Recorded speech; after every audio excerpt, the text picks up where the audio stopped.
Hello everyone, welcome to my channel. Please subscribe and hit the bell icon. People assumed canceling Yellowstone was a foregone conclusion. How Yellowstone's streaming rights ended up with Peacock explained by Paramount CEO. The Paramount CEO fully explains how Yellowstone's streaming rights ended up with Peacock and how that influenced Paramount's strategy. Taylor Sheridan's Western series began in 2018, running for 5 seasons and concluding late last year. Though it got a slow start with critics in its premiere season, Yellowstone ended up being extremely well-reviewed and has expanded its universe through multiple spin-off series. One of the spin-offs is currently on streaming 1923 Season 2, which is getting stellar reviews thus far. Speaking with The Wrap, Paramount CEO Chris McCarthy fully explained how Yellowstone's streaming rights ended on Peacock. When the show had completed Season 2, it was expensive enough to warrant selling the streaming rights to Peacock.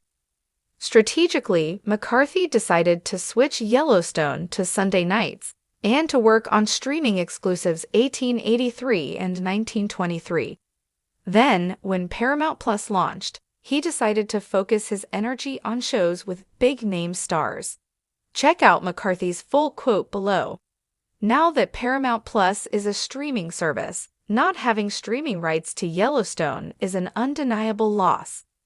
However, McCarthy is vouching for how Paramount changed its entire strategy to account for this and take the best path moving forward.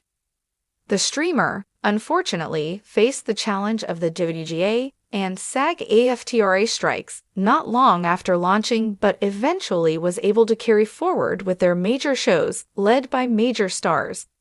They made Lioness with Nicole Kidman and Morgan Freeman, Tulsa King with Sylvester Stallone, and shows like Landman and The Agency. Even without Yellowstone available to the streamer, the impressive lineup has kept the reviews strong for Paramount Plus shows. According to Nielsen data, the streamer was ranked No. 2 on SVOD in terms of most hours watched of original series during the fourth quarter of 2024. This was likely helped by shows like Landman and Tulsa King, which are A-lister-driven and a clear part of their ongoing strategy.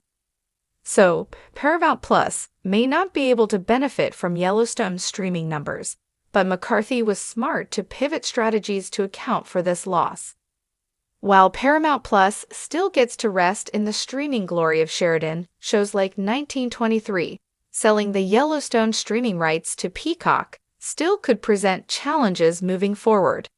A few months ago, it was announced that the flagship show's team would develop a spin-off featuring Rip and Beth, and that Yellowstone would be part of the title. Following this announcement, some reports surmised that this likeness could create legal issues for Paramount in securing the rights for the spin-off series. The streamer could continue to lose more potential streaming revenue should Peacock maintain rights to this offshoot program. For years, Yellowstone has been one of the biggest TV phenomena, redefining the modern Western and drawing in millions of viewers. Yet, as the show faced production delays, contract disputes, and the impending departure of its leading man, Kevin Costner, many assumed that canceling Yellowstone was a foregone conclusion. However, despite the storm of speculation, the series endured, and its unexpected streaming home with Peacock, rather than Paramount Plus, remains one of the most fascinating tales in modern television history. A licensing deal that preceded the boom. When Yellowstone premiered in 2018 on the Paramount Network, few could have predicted just how massive it would become. At the time, Paramount Global, then Viacom-CBS, was still developing its own streaming ambitions.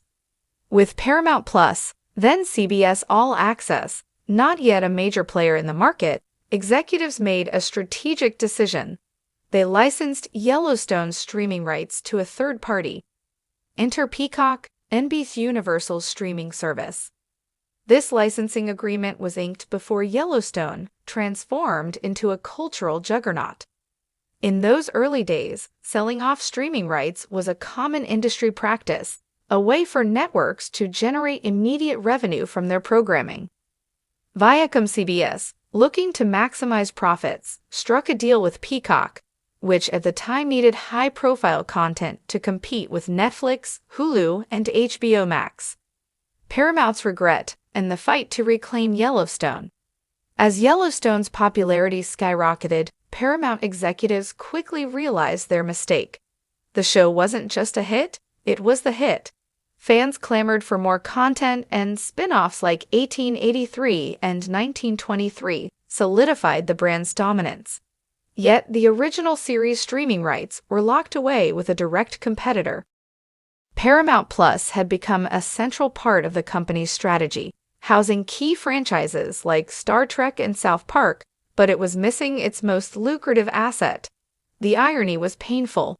Viewers who wanted to binge Yellowstone couldn't do so on Paramount Plus. They had to go to Peacock. As a result, Paramount faced a branding challenge. How could they promote their streaming service when its biggest show lived elsewhere? The efforts to buy back the rights. Paramount attempted to negotiate with NBC Universal to reclaim Yellowstone's streaming rights. However, by this point, Peacock had seen tremendous value in the series. Yellowstone was driving subscribers, boosting engagement, and acting as a flagship property for their service. NBC Universal executives knew they had the upper hand. Why would they sell back a golden goose? While backroom discussions took place, Paramount shifted focus to leveraging its Yellowstone universe. The spin-offs were structured to remain exclusively on Paramount Plus, allowing them to keep audiences within their ecosystem. But despite these efforts, the fact remained, Yellowstone's main series was not theirs to stream. The impact of Costner's exit and the future of the franchise. The uncertainty surrounding Yellowstone's future, especially with Kevin Costner's rumored departure, led some to believe that ending the show was inevitable. However, the series creator, Taylor Sheridan, had other plans. A new chapter in the Dutton saga was already in the works, set to feature big Hollywood names like Matthew McConaughey. This next installment would, crucially, live exclusively on Paramount Plus. In the end, Yellowstone's bizarre streaming fate is a cautionary tale in the age of digital entertainment. Paramount's early licensing decision, while financially sound at the time, ultimately cost them control of their biggest hit. While Yellowstone's main series remains a Peacock property, its legacy will continue to grow on Paramount Plus through spin-offs and sequels. Thus, canceling Yellowstone was never a foregone conclusion. Its survival was a calculated effort, shaped by industry politics, licensing deals, and the evolving world of streaming. And while fans may forever associate Yellowstone with Paramount, those who want to stream it know the truth. For now, Peacock holds the reins.